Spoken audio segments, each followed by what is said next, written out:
먼저 벽돌 형태들부터 작업을 해볼게요. 창문처럼 생긴 이 형태는 약간 직사각형에서 위에 살짝 동그랗죠. 먼저 가로나 세로의 길이를 먼저 잡아주세요. 너무 크게 하지 않으셔도 되고 살짝 스케치 하신다는 느낌으로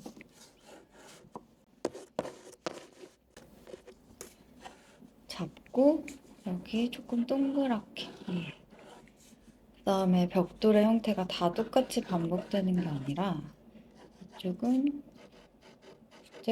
부채꼴 형태처럼 위에가 둥글고 옆에가 약간 벌어져 있어요. 그리고 아래 벽돌까지. 대략 스케치 하셨으면 이제 안쪽에서부터 볼게요. 이쪽 정면으로 바라보고 있지만 오른쪽에 살짝 들어가는 공간이 보이죠? 이쪽도.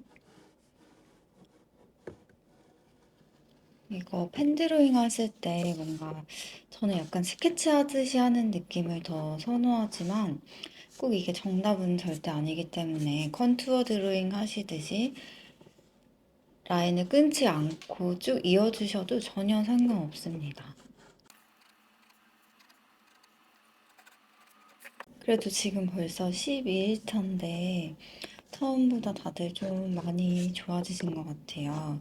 또 각자의 그림체도 조금씩 생기시는 것 같아서 이것도 더 편하게 해보시고 생략하실 부분은 생략하고 강조하고 싶은 부분은 또 강조하면서 편하게 작업해보시면 될 것 같아요.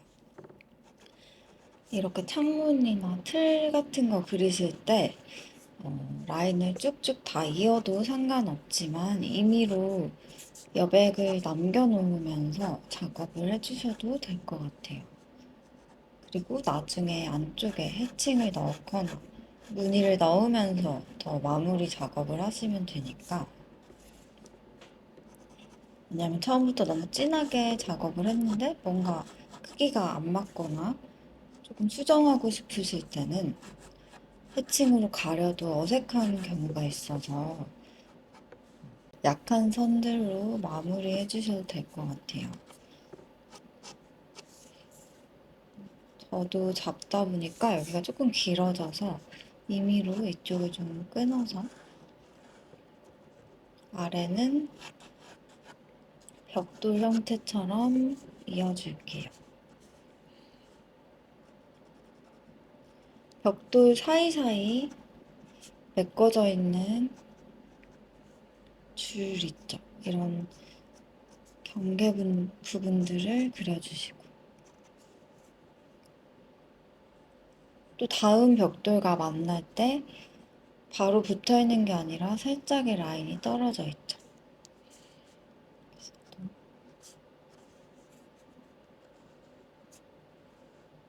지금 저희가 작업하는 벽돌은 좀 거친 느낌이니까 펜 쓰실 때도 눕혀서 세워서 번갈아 가면서 선의 강약을 조절해 주시면 좋을 것 같아요.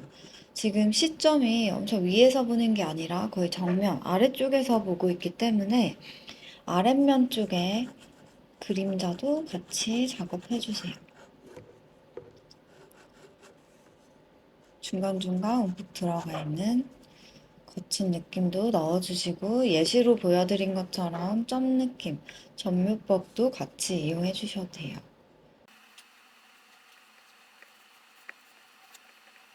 네, 위에 쪽도 크게. 여기도 한 번에 쭉쭉쭉쭉 그리셔도 상관없지만 임의로 중간쯤에도 한번 각도를 잡아주시고 다시 끝쪽에도 잡아놓고 그 사이사이를 연결해 주시는 게 더 편할 것 같아요.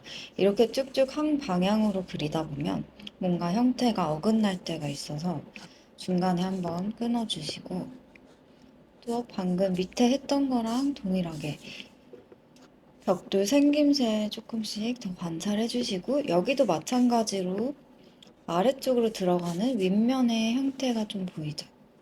여기까지 같이 그려주세요.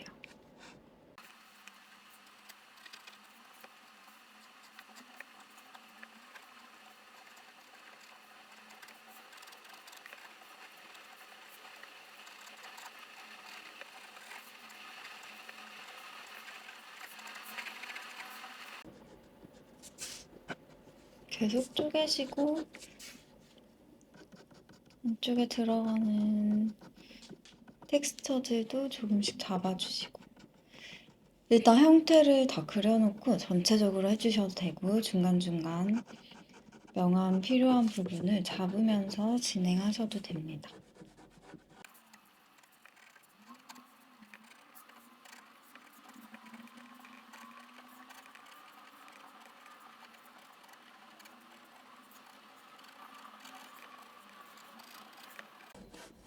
여기서 이제 벽돌 그리실 때 일단 저번에 저희 문 했을 때처럼 선으로 약하게 가이드를 그려주세요.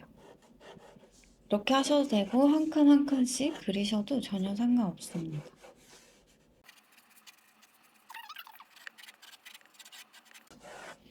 그다음에 좀 엇갈려서 그려도 되겠죠. 얘도 이렇게 안쪽으로 들어가는 벽돌의 형태들 그려주시고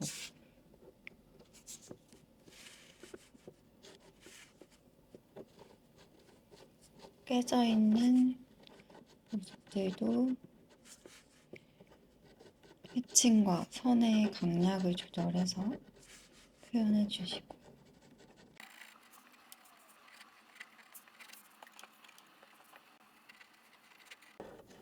교차해서 엇갈리게만 쌓아주세요.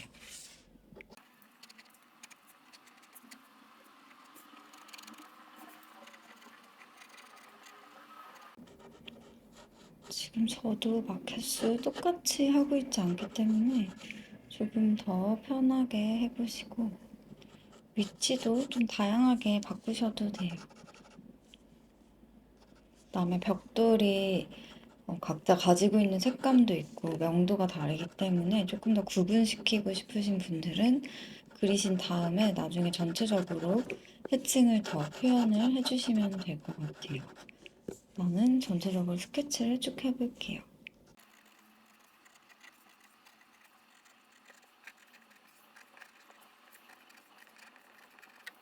아까 잡으신 가이드 따라서 넣어주시고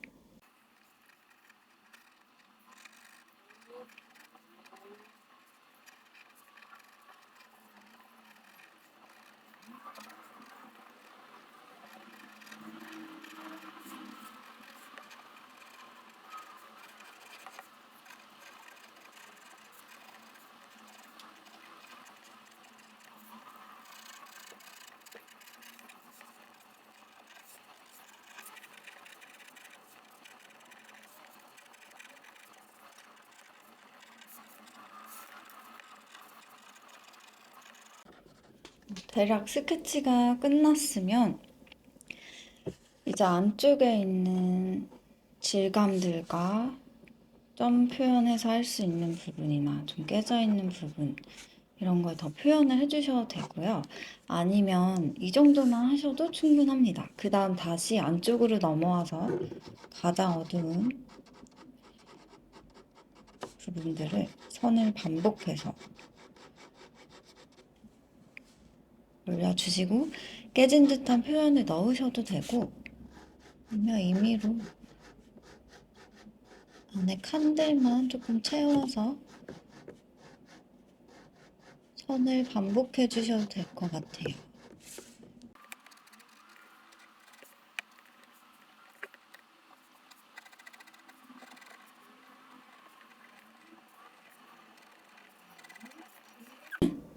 깨진 듯한 느낌 내고 싶으시면 중간에 원형으로 시작해서 깨져 있는 유리 형태를 살짝 그려주시고 그 옆으로 또 반복해서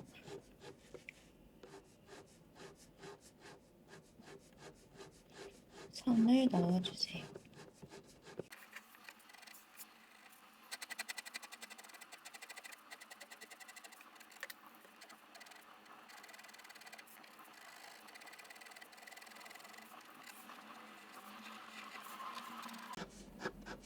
이제 다시 전체적으로 선으로 마무리해 주셔도 되고 움푹움푹 들어가 있는 부분을 더 강조하고 싶으시면 벽돌과 벽돌 사이에 어둠을 더 넣어서 마무리해 주셔도 될 것 같아요.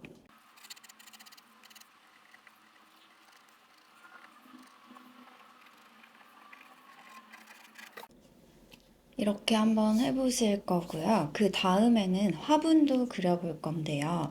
화분 같은 경우는 거의 정사각형 안에 여러 개의 화분이 놓여져 있는 형태죠. 이번에는 옆에 화분을 그려볼 건데요. 아까와 다르게 먼저 큰 사각형이 정사각형에 가깝죠. 먼저 어두운 틀을 잡으셔도 되고 아니면 위에 큰 틀부터 잡으셔도 돼요. 임의로 한쪽의 길이를 잡아주시고 그리신 거와 거의 동일하게 작업을 옆까지 내려주시면 될 것 같아요. 헷갈리면 손가락이랑 펜 끝을 이용을 해서 비율이 맞는지 체크해 주시면 될 것 같아요. 그 다음 벽면을 먼저 그리고 시작을 하셔도 되고 아니면 안쪽에 있는 화분을 그리셔도 돼요. 나중에 더 진하게 하시면 되니까 일단은 약한 선으로 쭉 그려주세요. 아니면 컨투어 드로잉 하듯이 선을 쭉쭉 이어서 그리셔도 전혀 상관없습니다. 모서리 부분, 여기도 마찬가지로 약간 아래에서 위를 보는 시점이기 때문에 벽면의 아랫면들이 그림자가 생기고 있죠. 이런 데는 선을 조금 더 진하게 해주시고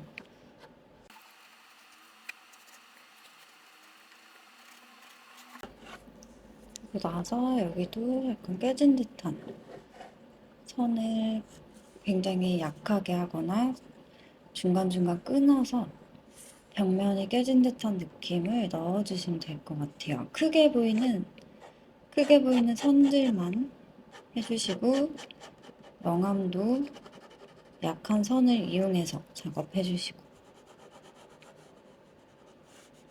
또 자세히 보니까 벽면에 점 요소들이 있는데 이걸 표현하셔도 되고 안 하셔도 돼요. 혹시 하고 싶으시면 약하게 선을 반복해서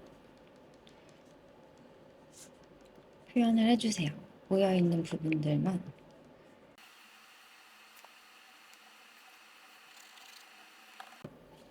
그리고 이제 앞에 화분 볼까요? 가장 앞에는 작은 검정 색깔 화분이 있죠. 여기서도 너무 커지지 않게 이 안에서 화분의 위치가 왼쪽 아래쪽에 있죠.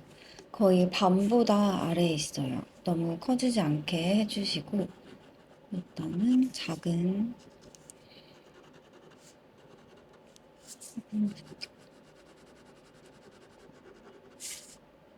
그리고 약간의 잎사귀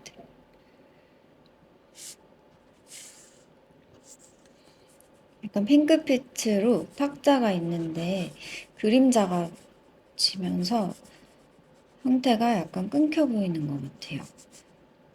대략 잡아주시고 뒤쪽에 보이는 큰 화분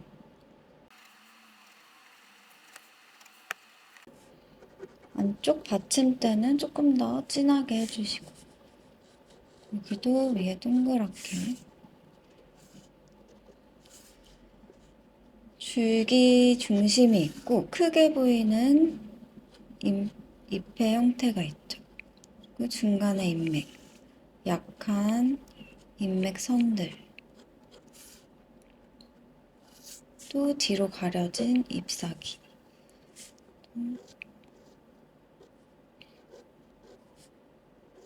뒤쪽에도 살짝 이렇게 가려져 있는 잎들이 있어요. 어둠 속에. 뒤에 있는 화분의 면까지 해주시고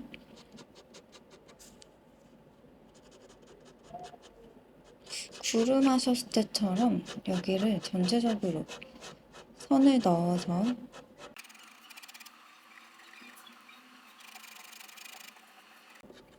죽은 이 화분보다는 조금 더 낮게 뒤쪽에 하나의 동그란 화분이 있고요. 앞에 약간 핑크빛 꽃이 담겨져 있는 화분이 있습니다.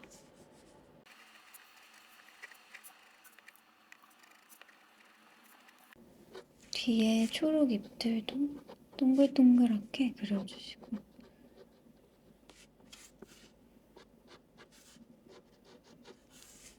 바닥 부분은 그림자.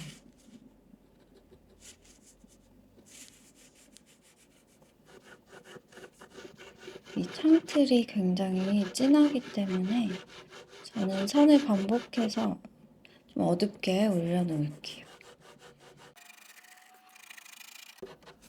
이 창틀에서도 더 밝은 부분을 약간 힘 빼주시고,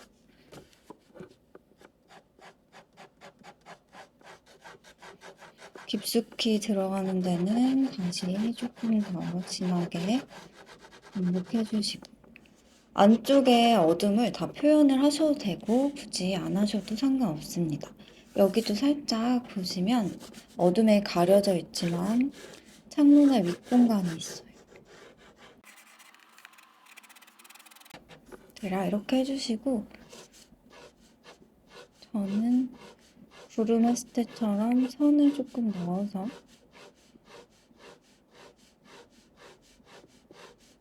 표현을 하겠습니다. 아니면 더 면으로 어둡게 하셔도 전혀 상관이 없어요.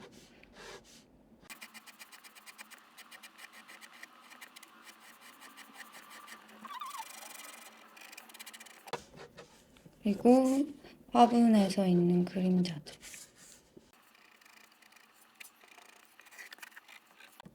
다시 외곽도 한 번씩 더 마무리 해주시고.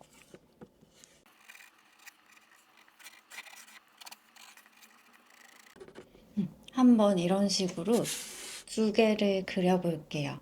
편하게 사이즈는 굉장히 작게 하셔도 되니까 오늘도 편하게 한번 작업해 보실게요. 그럼 화이팅!